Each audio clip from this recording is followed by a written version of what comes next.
Well, good morning, Happy New Year, and welcome back to another semester of graphic design. And yeah, cool, awesome. Well, we're starting into a new section here, a new category. We call this isometric design. Now, we've gone over in class what isometric design is, and we know all about the idea of 2D projection of 3D objects, but we're going to start into isometric design here, and we're looking at basic shapes. So if I were to open up this little basic shapes thing, there's nothing in here quite yet, but there should be a grid that you can download, and I've already downloaded this twice because I've just been trying to make examples and stuff.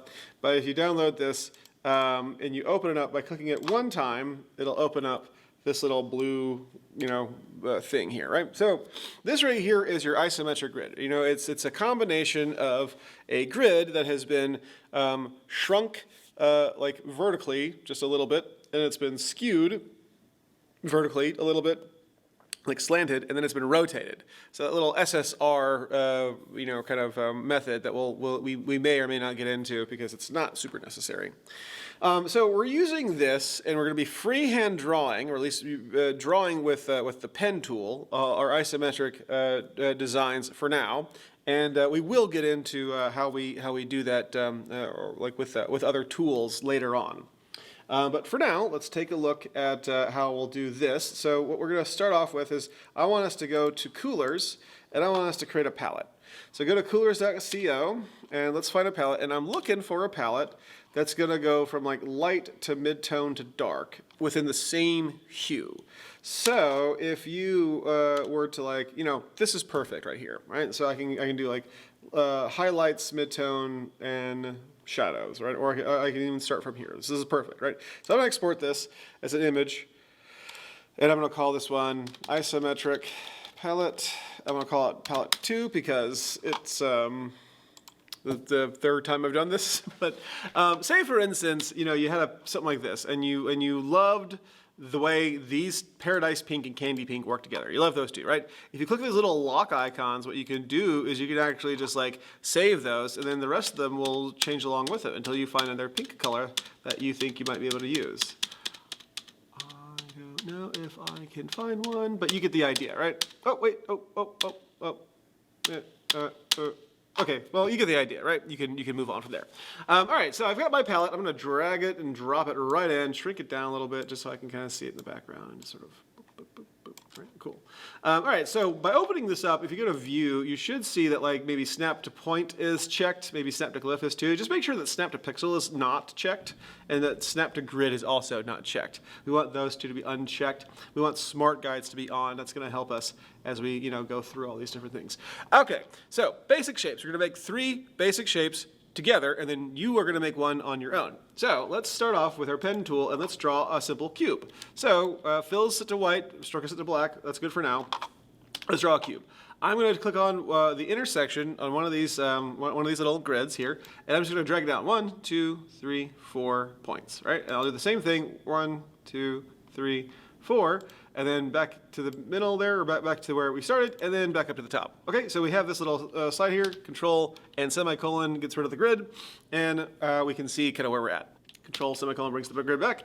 We've got 2 options here. What we can do first is we can right-click on this with the normal select tool and just say Transform, Reflect, vertically, and then just press copy, and that way we can sort of drag this over, and it fits perfectly into the other side of the isometric grid. Obviously, you could also draw it again. That's another way of doing it, but we don't need to, right?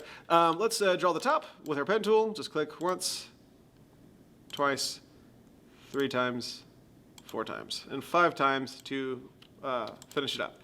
Okay, so now we've got our first cube drawn. Okay, so I generally appreciate the way that these look without a stroke applied. You could always apply a stroke if you want. It's up to you.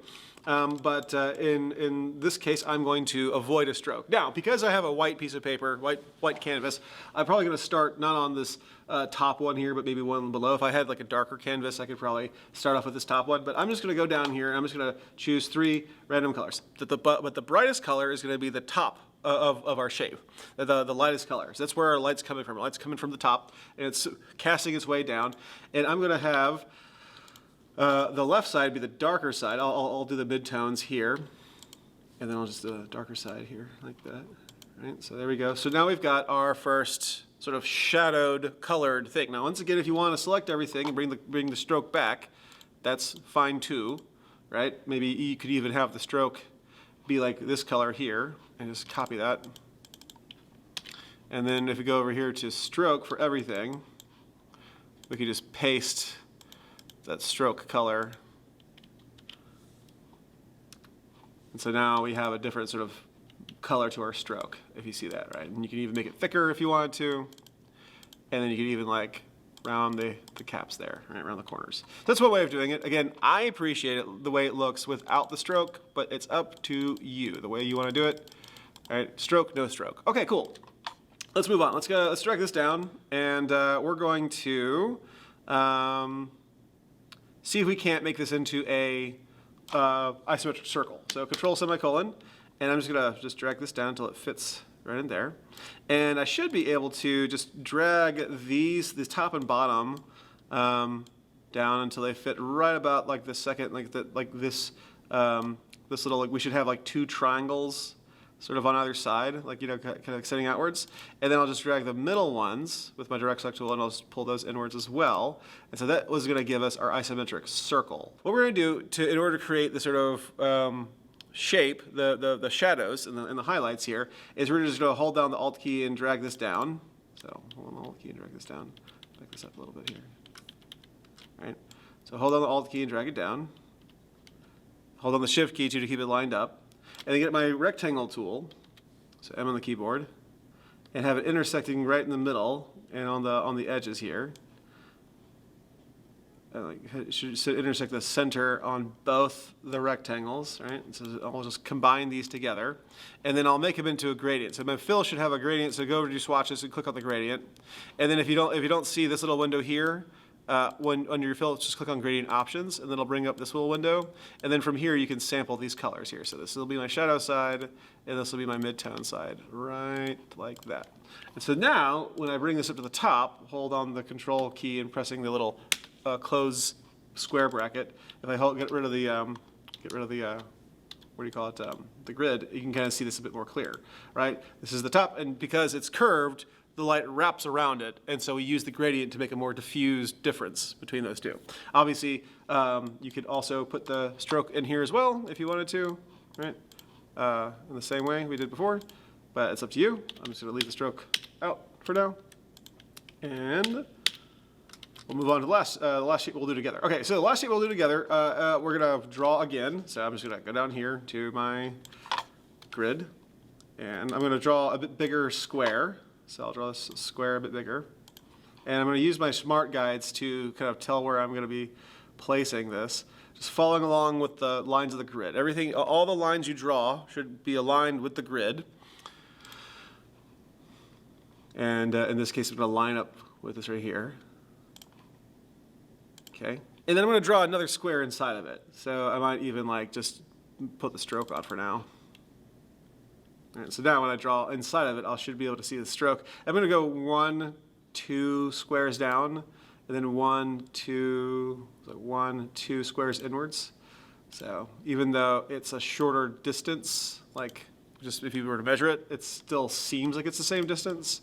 Okay, so I'm going to select both of these with my select move tool here, and just hit the little punch out, the little minus front. Pull the stroke away here for now. And then that way, when I draw my next part, what I'm going to do is I'm going to actually sample this. So for these two shapes here, I'm going to draw the side here, and I'm going to sample this color. And I'll draw the side again on this side, and I'll sample the color. Yeah, so this is going to be my midtone side, right, my shadow side. And I'll do the same thing over here. You know, you could obviously like, you know, flip those around if you wanted to, but I think I'll just draw this. It's not super arduous. There's that. And then finally, so now when we take away the grid, it's easier to see kind of how this all fits together. All right, there we go, cool. So I'm going to group all this stuff together. I'm going to group this together. I'll group this together as well. Oops. I'll group this together as well. And so now I can center them. And I'll move them around here. And what we'll do is we'll just sort of shrink them down slightly. And you're gonna make your own custom shape, all right? So my custom shape, I'm gonna draw something, and you don't have to draw what I'm drawing. I'm just gonna draw like a staircase.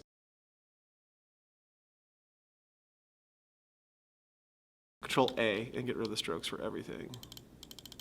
All right, so no strokes on anything. So just make it consistent, whatever you do. Don't have like one shape with a stroke inside your design, inside your object, where the other ones don't. I can get rid of this for now. All right, so Control and semicolon. Once again, I'll just group this together.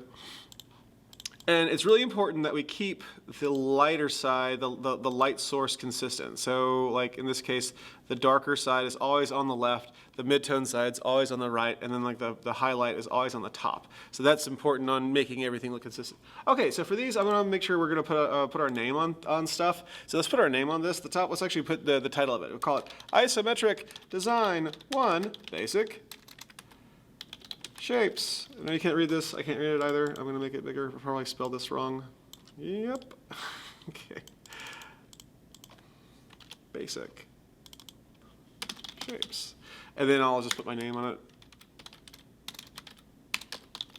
And then I'll just make this a bit smaller, just to fit in. And then I'll make another little text element here and label this one cube. And then cylinder. Then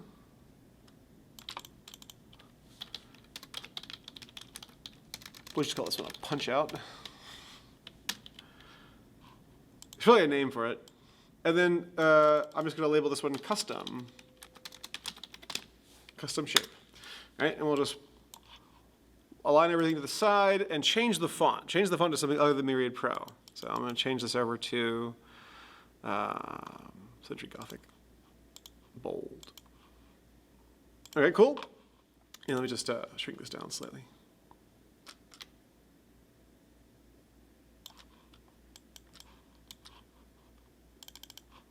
All right, great. And when we export this, let's make sure we use the File Export for Screens option, and make sure the width is set to 2,000 pixels and the format is set to a JPEG. We want to submit this as a JPEG, not a PNG. JPEG. Okay, so JPEG, 2,000 pixels wide. Export the artboard. I'm going to replace this because I've already done this before because I didn't have the audio recording. 2,000 pixels wide. We can look right here. Artboard. 2000. Okay, so in this case, if you wanted to name it something different, call it, ISO Design 1. And then you could just look at this. Here we have this. This is a previous version I did of it that was a JPEG, but there you go, right? So we've got this fun. So this is isometric design, and you can make it's a powerful tool that you can make some really interesting things with it, and we're going to be doing this for the next couple weeks. So I hope you find this interesting. Can't wait to see what you guys produce. I'll see you guys in class.